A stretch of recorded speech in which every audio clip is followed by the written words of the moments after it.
Congress is back on Capitol Hill today, returning from a 2-week recess. The two lawmakers over the weekend returned a day early to protest the GOP budget plan.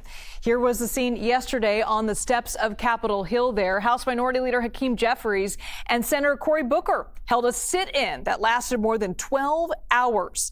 Senator Booker warned of a, quote, moment of moral urgency. Take a listen. Will you stand up? Because if you stand, if you rise up, if you speak up, I know that we can stop this bill, that we can stop this bill, and we can ensure that we truly deliver for Americans liberty and justice for all. All right, let's get right to CBS News congressional correspondent Nikole Killion. Nikole, less than a month ago, Cory Booker, we just saw there, broke a record for a speech he did on the Senate floor to protest the Trump administration's policies. What's been the reaction to this protest?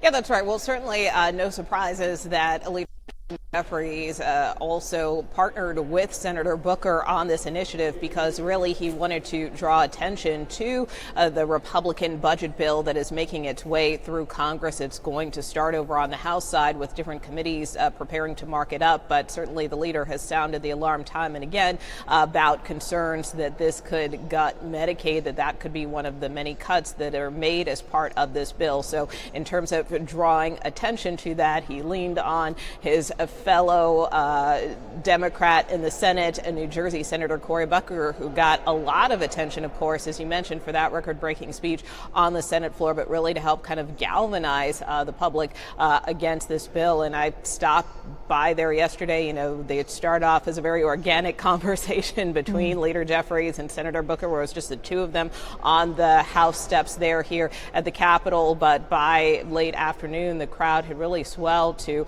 over several hundred people. So from that standpoint, I think both teams, you know, the Jeffries team and Booker teams, feel pretty good about this as a way to kind of garner attention as Democrats really try to keep the spotlight on this GOP bill that they describe as, quote, immoral. So, Nikole, how fast are you expecting things to start moving on this budget bill? Well, this is the part where, you know, the rubber is really going to meet the road. I know we have talked quite a bit over these last several months about this, quote, big, beautiful bill that President Trump wants. And so obviously we saw in the earlier part of this Congress, both the House and Senate approve these budget resolutions, which kind of laid out the instructions for crafting this bill. Now lawmakers are actually putting pen to paper. And so in different committees over the next couple of weeks, they're going to be marking up this legislation. So there are several committees starting tomorrow that will start working through this bill, including, for instance, the House Armed Services Committee, which has added an additional $150 billion in defense spending to this bill. You know, the more critical components of the bill in terms of extending the president's tax cuts and also potentially making those cuts to Medicaid. We expect those committees who handle those issues probably to happen a little later this month, but those are certainly likely to be flashpoints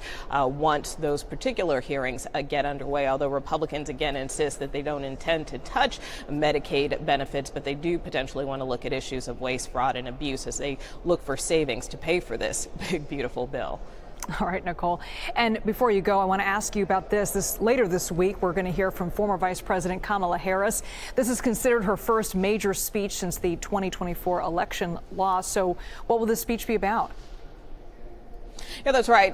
Well, certainly in terms of the former vice president, she has spent the better part of these last few months in California kind of making select appearances. But this really is a cause that's very close to her heart, an organization called Emerge, which was founded in the wake of her run for district attorney of San Francisco, where she had very little name recognition, but ultimately ended up besting her former boss to win that seat to become the district attorney of San Francisco. And of course, that ultimately kind of was a stepping stone for her in her political career as she eventually became attorney general and then a senator and of course vice president of the United States. So this is an organization that does a lot of work with women and politics, and so the vice president is expected to deliver the keynote address for that event, but it is expected to be some of her most extensive remarks to date since leaving